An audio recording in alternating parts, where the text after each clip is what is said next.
Yeah. Well, while we're on slightly negative AliExpress experiences, allow me to bring in my next watch. Again, it's still in this tiny box. It's still in this tiny packet. I haven't unboxed it. Is that carbon fibre? No, I do not think so. I do not think that is carbon fibre. It would probably cost more than I paid for the contents. I ordered 6 watches this time around, and I ordered one from this QM watch store. I said in my video that I made that I'd ordered it the day before because it was too good to be true. It was $40 for this mil-spec Cooper watch, and sure enough, it was too good to be true. They cancelled my order, refunded my money. Nothing, no correspondence, no nothing. I think people are somewhat reticent because to order from AliExpress for a number of reasons, but one is slightly dubious business practices at times. And it was still listed for sale on their website a week later after they'd cancelled my order. But it was still listed for sale, but there was no stock. So I don't know. Do you give somebody the benefit of the doubt and say that they just made a inventory mistake, or do you say it's cynical? I guess it depends on your perspective. So I ended up ordering one of these and paying $140 rather than $40 for it. But even then, this is still pretty cheap. I think it's a US mil-spec watch from the early 90s. It's like a marathon. Yeah. It's got that style. There's a number of companies make these. Now Cooper, I don't know whether it's actually a Cooper or Cooper just get their stuff made in China and somebody's just selling directly. But Quartz looks a bit like that kind of cushion case Willard style. No nonsense. 300 meters of water resistance. Let me bring it in and have a look at it. Yeah, 300 meters of water resistance. Just a economical, no nonsense mil-spec quartz in black PVD as well. How much was it? I think it was $140. Okay. So not quite the bargain that it should have been had they honoured my purchase, but they did not honour my purchase. They cancelled my purchase. It was still not expensive anyway. Yeah. So But you got your money back. I got my money back, yeah. There was another one that should be here but isn't here. I should have another Pagani. I ordered one of their Speedy V5s in the red. It's like a Alaska project slash mission to Mars. Never turned up. Was apparently sent, got returned, so Ali refunded me. No questions asked, 2 clicks and I had my money back. So see, that what I like that watch. I think the original Alaska project watch is fantastic, and the homage to it is awesome as well. But again, it's that just the little things. And I don't know whether you've noticed on those triple subdials, you've got the Alaska project red on the left and right. Right. The bottom one you don't. It's not the same. It's It's just just okay. Oh, for Christ's sake, guys, come on. yeah. But that's what they've done on the Moonswatch as well. It was the 2 red rocket. I don't know. You know Hands what? and then- Maybe on the original Amiga version, it didn't have that red sort of arrow on all 3, but it just doesn't sit right with the symmetry of the dial. Look at for me again. It's only my perception, but I was like, oh, it was so close. There we are. That's it on wrist. We'll do some. Yeah. Anti-reflective coating on it as well. That's it. It's just mineral crystal. It's not sapphire because it is mil-spec and they all had mineral crystal. But that looks pretty good. That's better than I thought it was going to be. Nice little case. Good size. We should fire a bullet. Tiniest little case, not carbon fibre. I think So we shoot it and see Not if it's carbon bulletproof. fibre. So yeah, there is a downside to ordering from AliExpress. You sometimes get watches that weren't what you asked for, and you sometimes don't get your watches at all. But there are various contingencies built into credit cards and whatever else. You get your money back eventually. You just don't always get quite what you wanted. It's not the same as ordering from your local shopping mall, but the prices are not the same as ordering from your local shopping mall either. Yeah. The interesting ones. Is it my turn now? I have no idea. I think so. I think so. Well, we are going to go with a proper copy here. Proper copy. A proper copy of a very well-known design, and it is from Steeldive again. Okay. All right. And it is the Kermit? No, Starbucks, sorry. Yes. The Starbucks. I can't keep up with these go. nicknames. So, I did buy the regular Black Dial sub, and I got the Steeldive sub because of the 1970. I was really impressed with the quality. I thought, I do like the Submariner style. It's great. What do they call that? They call that the 1953? 53 or 58. I can't Yeah, remember. I think because that's the year that the sub launched. But again, sapphire crystal anti-reflective coating, really strong lume on both the dial and the bezel. I've owned Steinhardts and I sold them, and I can genuinely say, on the exterior and the build quality of that, it is just as good as the Steinhardt that you pay $700 or $800 for. And again, in my opinion, and in fact, actually, the strap, the bracelet has a lot of similarities, quite frankly, to the Steinhardt. Yeah. And how much was that one? That was 110, something like that. Yeah. I think these are almost like a rite of passage. You have to buy a Submariner lookalike that isn't a Submariner at some stage. Correct. You know, whether it's an Invicta Pro Diver or one of these AliExpress jobs, or a Steinhardt if you're going for kind of upmarket, or Squally. Squally used to do the 1545, which was the same thing but expensive.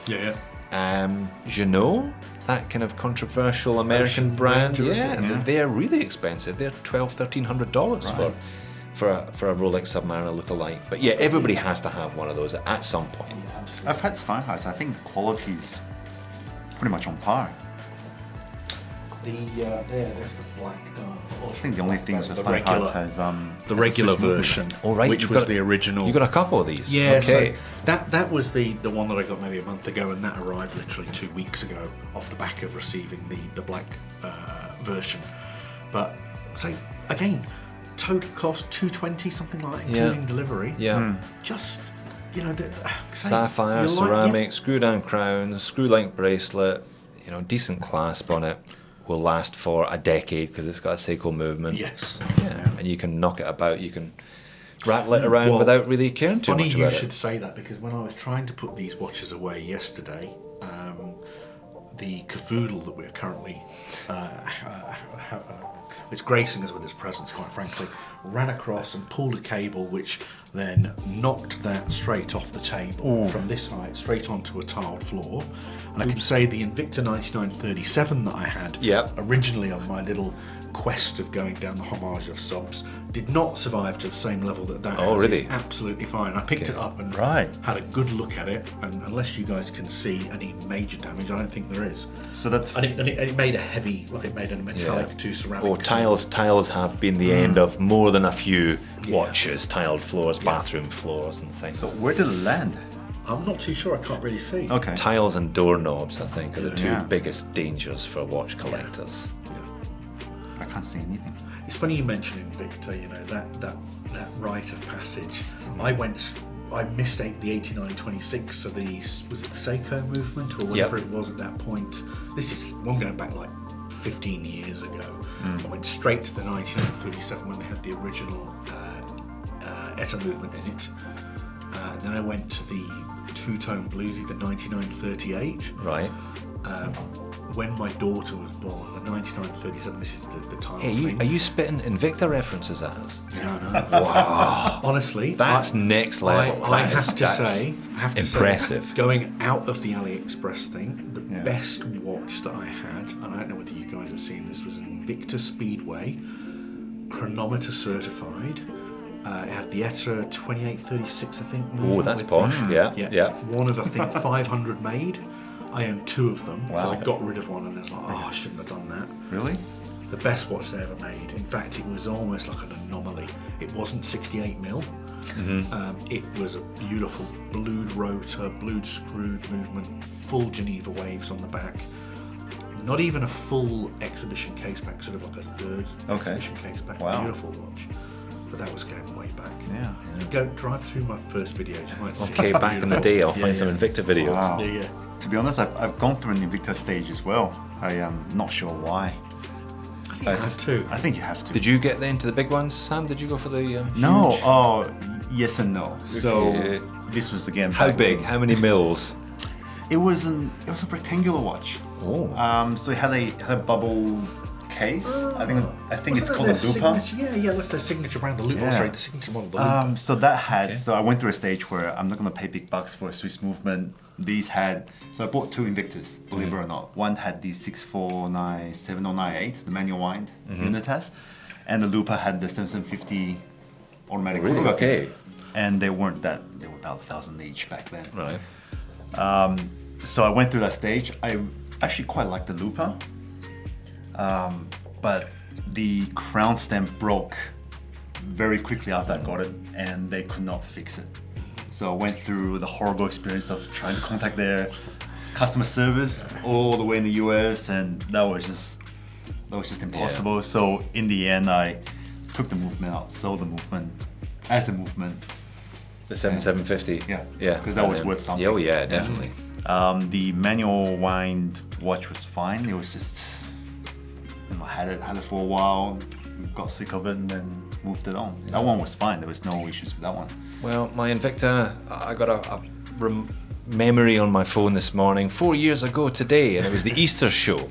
And I was at the Easter show on Sunday, actually. At the Easter show, and I was wearing an Invicta Pro Diver with Mickey Mouse on the dial.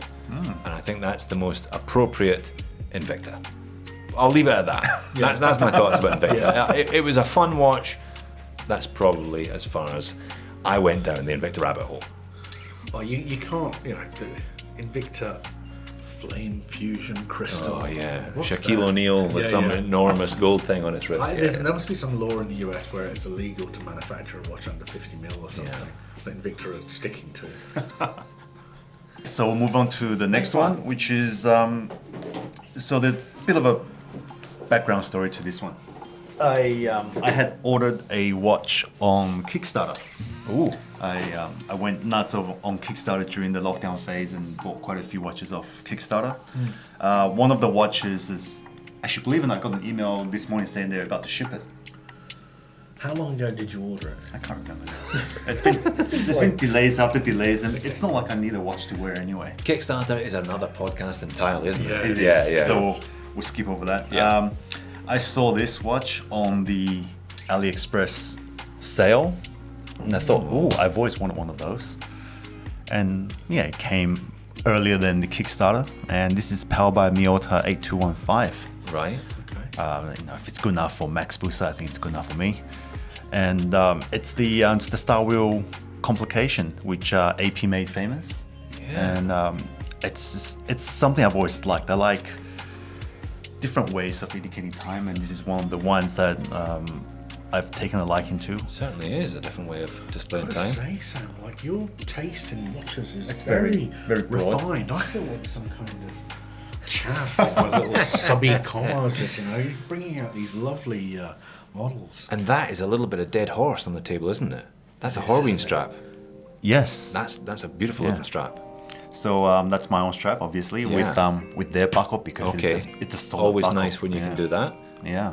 Can we have a look? So, what do you refer to this as a star wheel? A Star Wheel. Okay. Yeah. And if you shake it just right, that will spin forever. And who's this made by? Good question. These guys, Pindu. Oh. Yeah. I'm just glad that they don't have that brand Yeah, anymore on the That's dial. why you need to get the logo on the dial so that we Yeah. Another company that might need to pay Yeah. a few marketing dollars to somebody else. But Pindu. There we are. That's the old rotor spinning. So that's the same as the Mad 1 edition, the way that spins. It's Here we are. fantastic. We'll just wait for that one It's like a fidget spinner. Yeah. How much did that cost? This was a bit more. I think this was close to 300 300 Aussie? Aussie. That's not a lot. In the nicest possible way, that's not a lot. No, but I thought you were after- going to say 600 or 700 or something. Yeah, that's if really it's nicely 600 done. or 700, it will have Tourbillon in it, Yeah. which I'm actually looking at. Have you thought about going down that avenue of going and buying like the Chinese tourbillon for the channel and seeing? Been there, done that. Been there?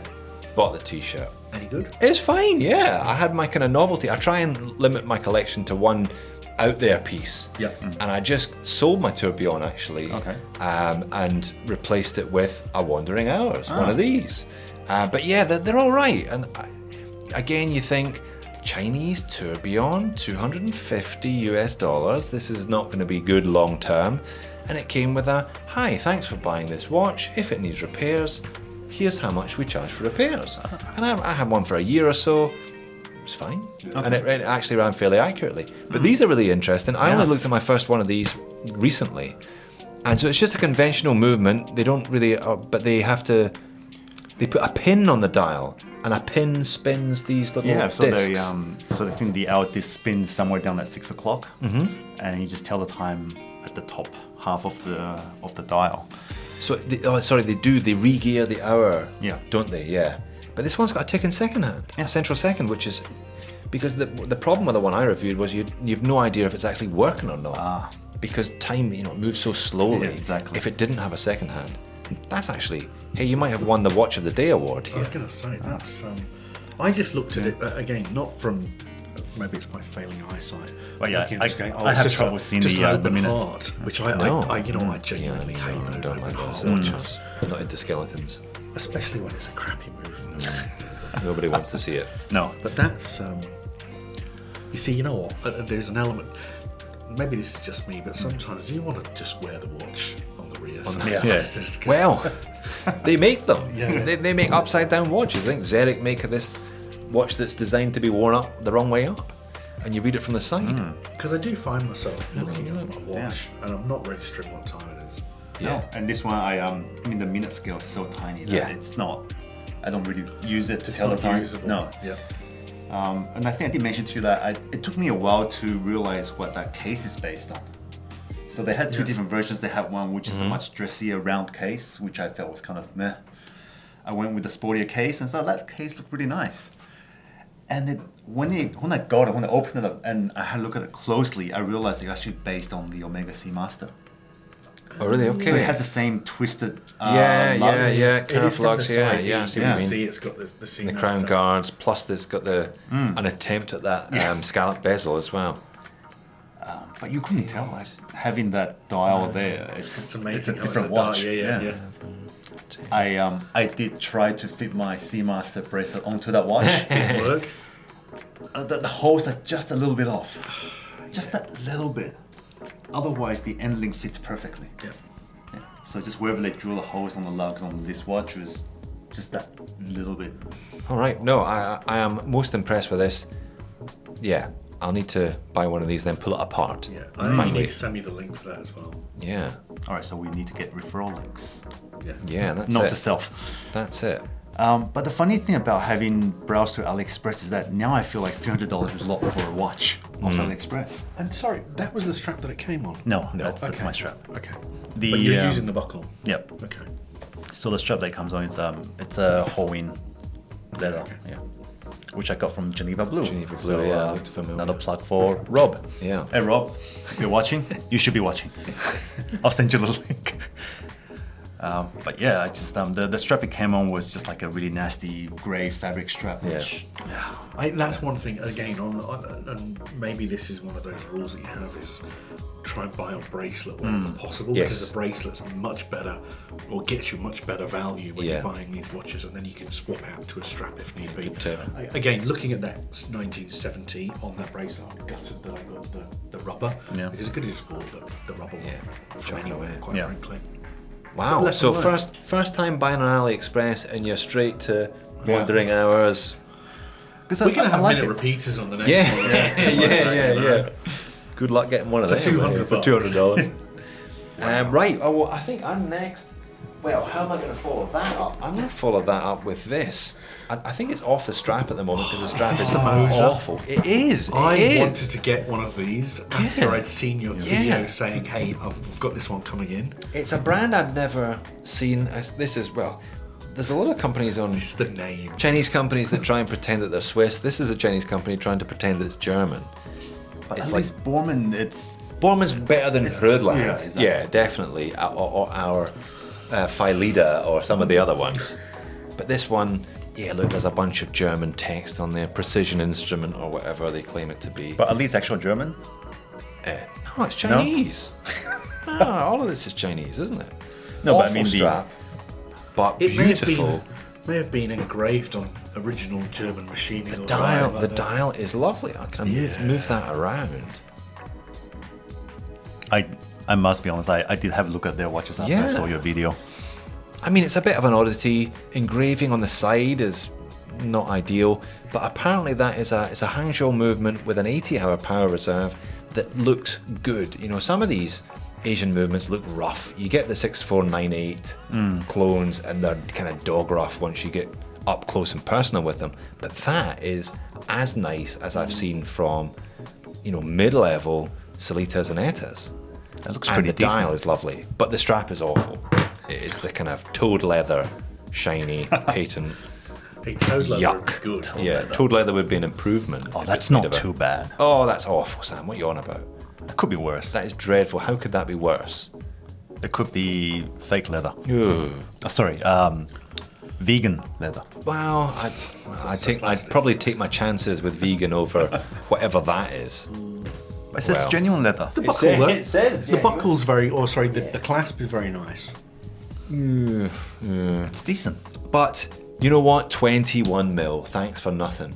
So I've got no 21mm lug width straps in the house. But I did find this one. I'm going to try and shoehorn it in. I'm going to squeeze the bugger in at some point. But how do you get the lug width? How do you get the spring bars in? Anyway, I'm going to do it. I'm going to do it because that's really nice.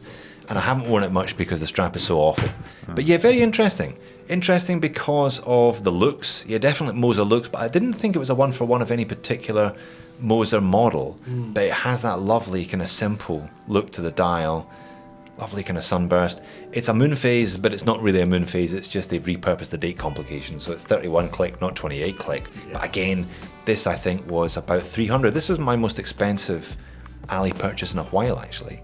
Right. And when you're spending that money, you're like, oh, am I going to be disappointed? But no, I was really pleasantly surprised when this one arrived. So it is a beautiful looking. It's a gorgeous looking watch. It's yeah. Probably my really most good. interesting. My most interesting It's the movement. purchase. I think you just turn it around. Wow. That's nice. And how much was that?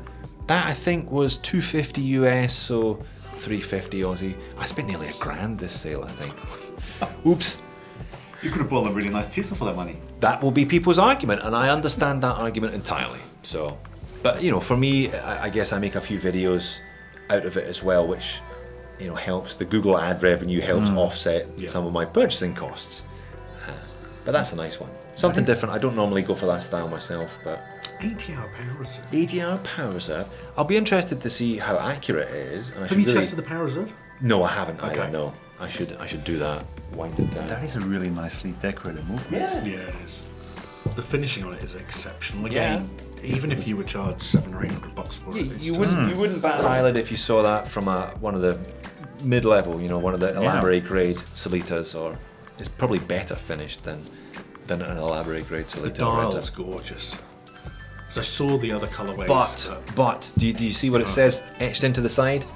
It says Automatik by Pink Venom. Is that a steampunk brand or something? That's fantastic. What do they think? I like Pink Venom. The other thing I have to mention, and you did say this on the video, the name. What? Borman? What's wrong with that? It sort of has a little bit of a Martin. I don't get it. Maybe Do I want to get it? Do I want to hear the story? Nazi leadership. Oh, right, okay. Old German watch, Borman. Oh, okay, all right. Well. But it goes back to that thing. It's like, it sounds great. Oh, yeah. Sometimes it's just a bit off. I've seen a brand, Deutsche Master 1936.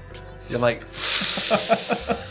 they rebranded to DM 1936, but you're like, okay, the Deutsches were just getting ready to be masters in 1936. It's probably not an era you want to reference directly on your.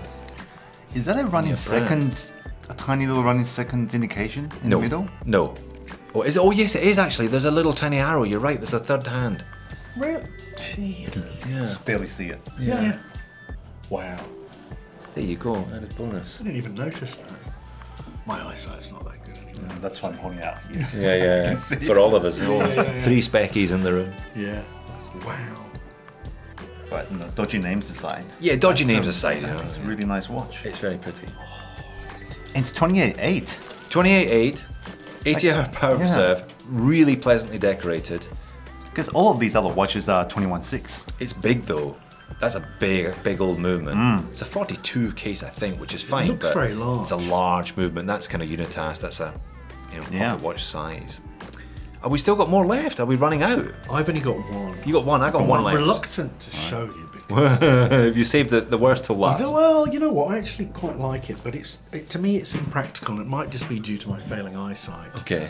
So, it's the PDRX Chrono. Oh, right. Now, to be fair, I didn't get this on the sale because it's that quartz VK movement, so they're dirt cheap anyway. I think it was about 80, $100, something like that. Yeah. Really well finished watch for the price. Again, everything from Pagani, bar the slight error rate that you get with manufacturing, which I've not encountered. Beautiful watch. Again, absolute rip-off from the Tissot PRX chronograph, which I think is about 2.5, something like that. Which actually, yes, 2.7, closer to 3. Are they? Okay. Yeah. Well, even then, so like I say, 100 there or thereabouts for that. Finishing on it is fantastic. I mean, you've got the bracelet, it's scalloped, it's smooth. I did have an inquiry from what was the company name? They produced a very similar... Megalith. Yes. Yes. How did I guess? Yes. Yeah. Yes. You were. I reviewed it. Yeah. They sent me an email. And they said, "Oh, can we send you one?" I was like, I'll have a look at it. Yeah. Jeez, you could cut cheese and You could cut cheese. anything with They it. were unwearable. Yeah. Unwearable. How do Sharp. you sharp bracelets? Unwearable. How do you produce something and expect people to wear it when it hurts them to have it on their wrist? Awful. I don't know. I said as much. Megalith didn't get back in touch with me after that video. They have. I mean, I wrote to them and said, "Guys, like this is borderline dangerous to wear." Yeah. And they came back. "Oh, we're updating it. We're changing it." No, but that was the last I heard. So this brings up another interesting conversation, right? We've got homages here of the Willard that is $5,000, Rolex Submariner, which is unobtainable, and also 13,500 Aussie at the moment for a sub. What else are there? There's kind of copies of. You're wearing a Black Bay, which is 5+. Yep. The PRX, you can pick up a PRX for 450. So there's a kind of line between. Well, all right, the Chrono's more expensive. But you can get a 3-hand quartz PRX for $400. So at what point do these become a false economy? And at what point, should you, in inverted commas, save up and buy the real thing? Which is always one of the arguments made against these lookalike watches.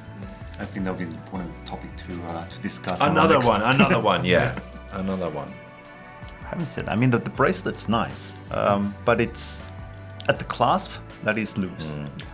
So the Tissot one does have a much tighter absolutely. closure. But I think again, it's if your expectation when you go into this, and I think this is probably where the challenge is. People go in thinking, or some people do go in thinking they're getting that 10 grand, 5 grand, or whatever the retail rate is for the luxury version, and then they're somewhat mystified as to, I suppose, the reality of what it costs to manufacture something and sell it at that price point. Like their expectations sometimes are a little unrealistic. And for me, I go into it.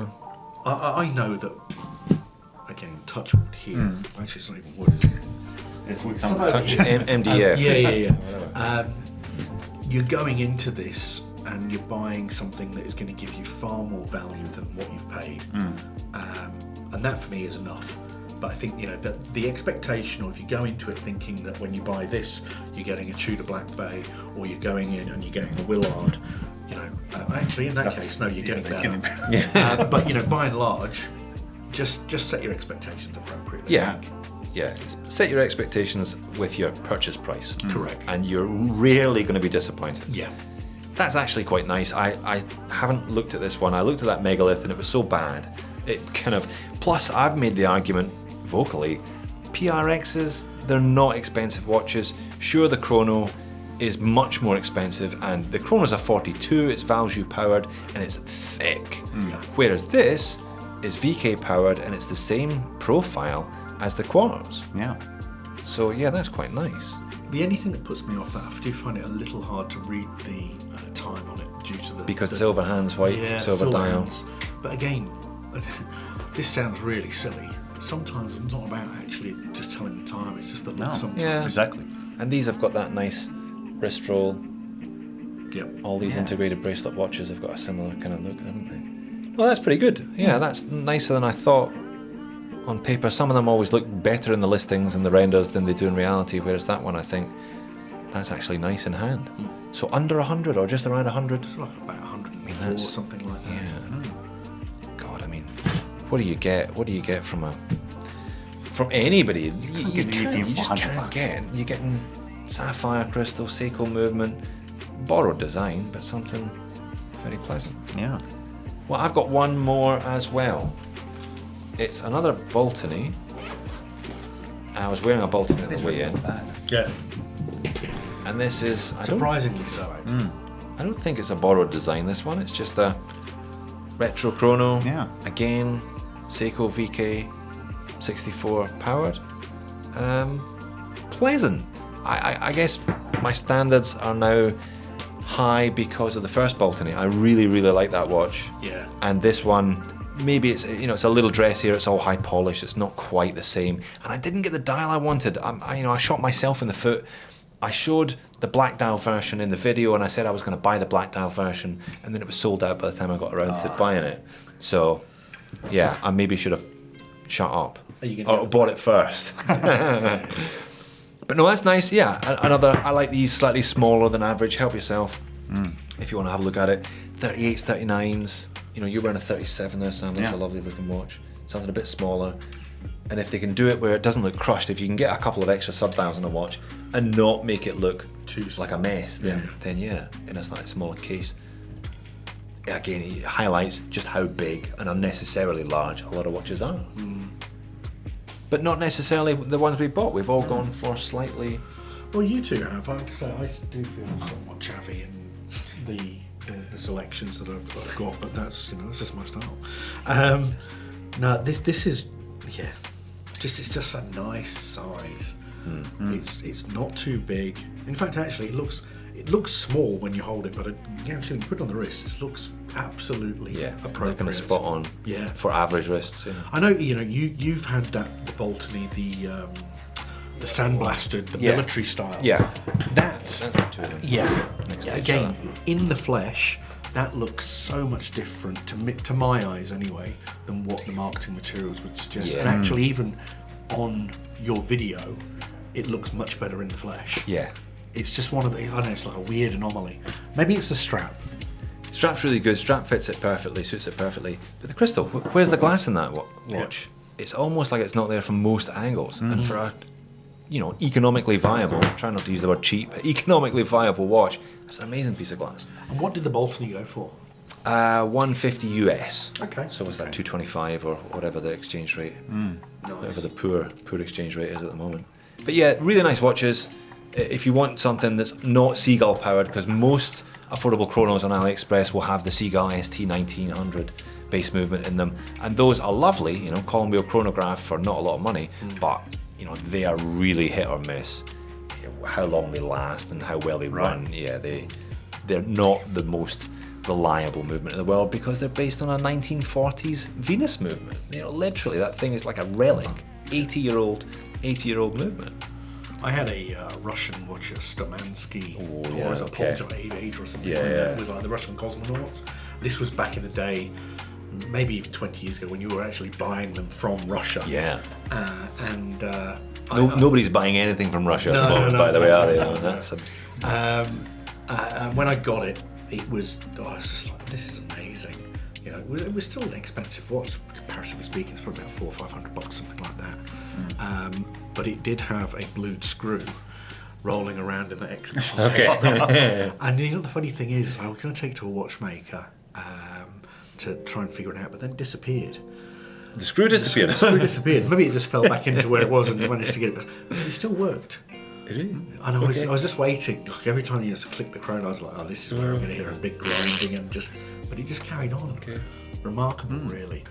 But it does, the ST movement, I don't know whether you guys have got any experience in the reliability of them long term, but like you say, they are from an era gone. Oh yeah, mass manufactured in China on tooling equipment that has been upgraded, but really, can trace its origins back to the 40s. So, yeah, it's all right buying one of them for $225 in a Seagull or similar.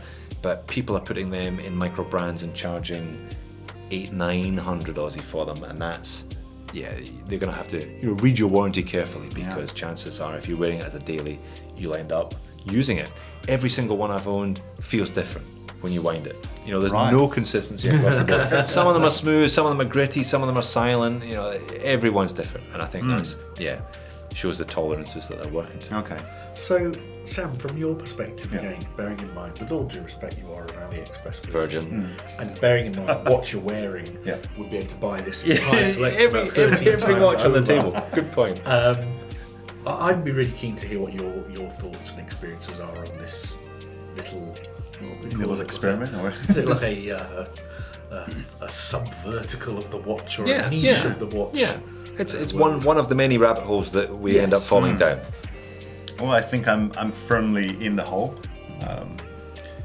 Deep in it actually. So I have actually do have a Seagull ST1901 coming from St. Martin. So hopefully it's better. Yeah, hopefully. I'm hoping that it will be here in time for this, but it's taking longer than the usual 10 days on this one. Okay. But to be honest, I think the finishing and the quality of the case, at the very least, are right up there. I've seen worse cases from bigger brands.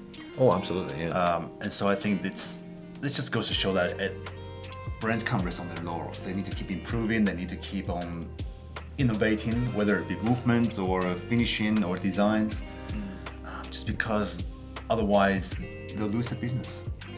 I mean, I'm not saying that everyone will be going onto AliExpress and buying watches now, but the quality that you do get from the brands here, and I know a lot of brands like St. Martin and even Pagani, they've started experimenting with their own styles. Not all successful, I might add. Mixed results, but they're heading that direction. They've done the homages, and they're now jumping into their own designs. And it's only a matter of time before they come up with something really interesting and reliable for not a lot of money. Yeah, it's interesting, isn't it? It really is. Like I say, I'm happy to keep going down that rabbit hole. And some of the brands that you've mentioned between the two of you, going to be on the computer. So are we going to do a top three? What are we going to award? We've bought lots of watches between us. What do we think are the most successful ones? I'm voting for Sam's Wandering Hours. Really? I think that's the most interesting watch. I think that's the most interesting watch on the table today. I think in terms of quality, Steeldive 1970, that overall quality, that's still the best one. I mean, this is interesting in terms of movement complications. Oh, absolutely, but the casework could be better. Doesn't look too bad. I probably would have preferred it if it was less like a Seamaster. Yeah.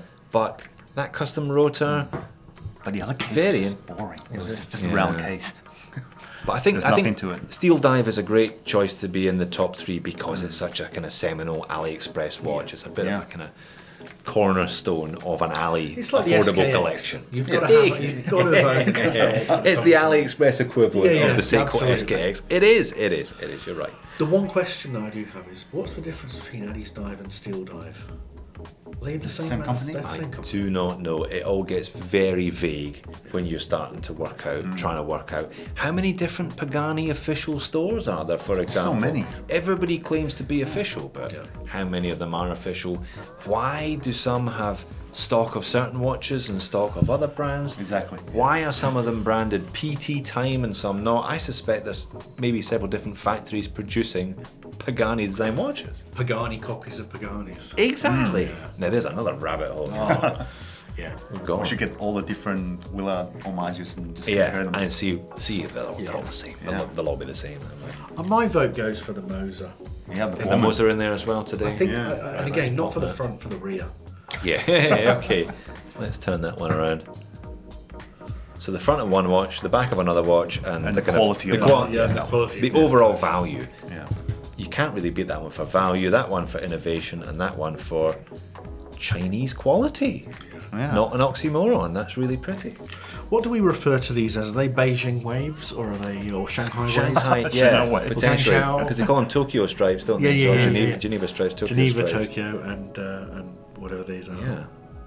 And that rotor is fantastic. Yeah. You do need to test that power reserve though. Right, if that I will is do 80 hours. 80 hours would be amazing. a result, because I don't think I've got another watch that's I've got the Caliber 400 by Oris, which is similar, but that costs It's a lot got more than that. 45-month power reserve or something, and a 65-year warranty. Again, that's another podcast. The push to have a bigger power reserve when you could just get a watch with a battery in it.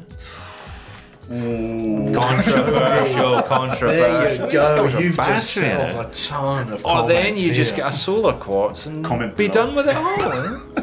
Anyway. Oh, while you're at it, just go for a G-Shock. Well, yes. 10-year battery life. Yeah. Well, Or longer or if it's solar. solar. Just don't bother. Yeah.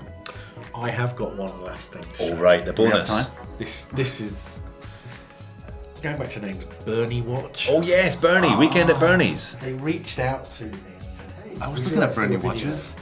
And I Can't get over the name.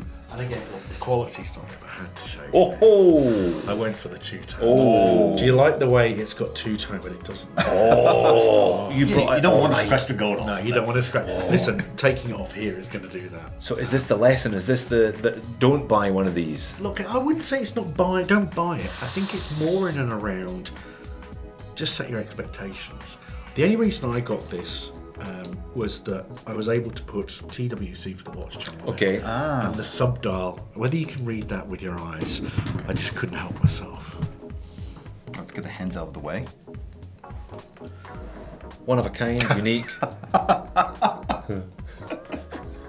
What does that one say? We'll put it up so you guys can see it. Yeah, that is quite good. Well done. Zoom in on the. There you go. I just couldn't help myself. And I did do the clickbait on the video. It's like, hey, I just got myself a Rolex. No wait list, no purchase history. I should have just gone with no shenanigans, full stop. But there is that, interesting for me is if you were in the, and I've had people comment on this, I don't know whether you have as well, Jody, but people who have been in the market for a once in a lifetime watch, but they don't know whether it's the watch they want to stick with, so they go down the homage route. There's a completely valid argument. Yeah, because I've bought watches that we all do the Grail. There's no such thing as a Grail in my opinion. It's just your taste as it evolves. Yeah. And I've got watches that I think are my one and only, and that's it. Then 2 years later, they're sold. They're sold for a loss because not everything sells for more than you buy it for. So don't ever buy watches thinking you're going to make more money on it. Yeah. That's not what it's about. So I think there's a lot of legitimacy there for buying these sort of watches if you want to figure out what your actual taste is. Because absolutely. you can do it at a relatively risk-free price point. That is definitely a valid argument. Yeah. Particularly with the luxury stuff getting more and more expensive by the minute, and less attainable. I mean, it's a massive commitment to buy a Rolex, no purchase history required. If you want the GMT, you're going to have to work your way towards it. So buy a Chronos in the meantime and see if you actually do want the GMT. Yeah. Play with the bezel. The action is so nice. Just feel this. You feel the quality. That's amazing. You pay extra for that. Yeah. For that back plate. Yeah. You know what? To be fair though, it is actually aligning properly, so it beats a lot of silicone. Yeah. But then again, you've got about 5 or 6 mil either side that you can just nudge it to get it to align. Yeah, that's true. Loom on it's actually quite good though. So that's your NH30. It's an NH35. In fact, actually, my whole collection is It's NH35. Unfortunately. That's really good. So you can write whatever you want on the dial. Yeah, and $150 Australian.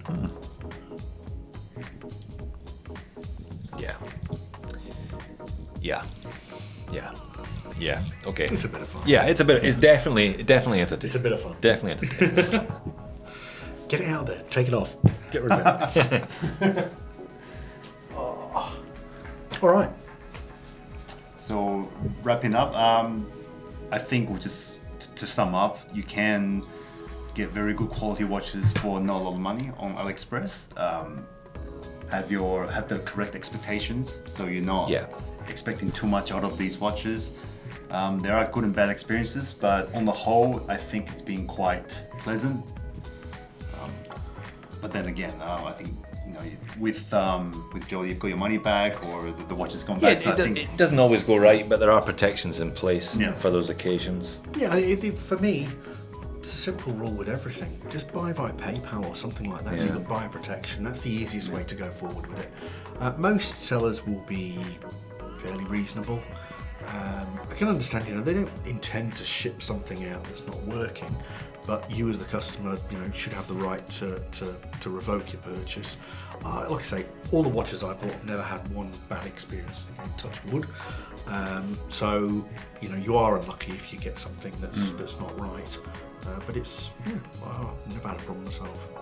Yeah, and just whether or not this is another rabbit hole you want to find yourself going into, that's a different story. Yeah, I think that what we've shown today, the selection of watches that each of the three of us has picked up, is that there's a fair breadth available. There's the straight up one-for-one copies of current catalogue stuff, there's old stuff, there's vintage stuff, and there are also some really interesting and innovative, relatively original watches out there as well, if you're prepared to dig around and have a good look for them. You are showing some real talent, I've got to say, Sam, and picking out some nice watches for a first timer. I know.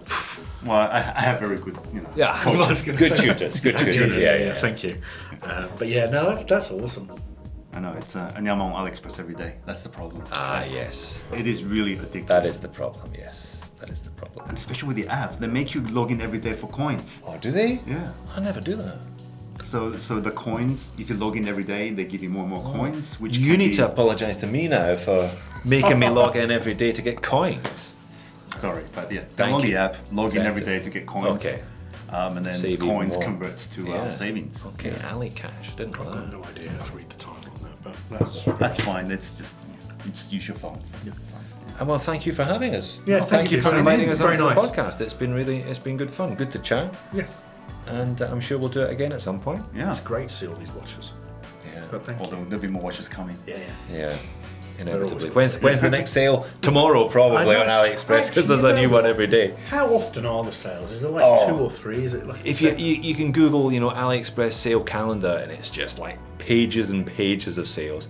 I do 3 of them. I look at 3 of them, and I tend to buy most of my stuff around 3. The mid-year, the anniversary in March, the mid-year in the middle of the year, and then the Singles Day 11/11, which is the kind of the big one that everybody goes a bit nuts on. But there's sales every 20 minutes. Yeah. Never pay full price. There's another good tip. Never pay the full price on it. Always pay sales. Yeah. But their full price is already Yeah. half price. The Invicta method. Yeah. recommended retail price $19,000? All right, so thank you very much for watching. Don't forget to like, comment, share, subscribe. That's the important one. All right, thank you very much for watching. We'll see you next time. Thanks. Thank you. All right, so thank you very much for watching. Don't forget to like, comment, share, subscribe. That's the important one. We'll see you next time. Thanks. Thank you.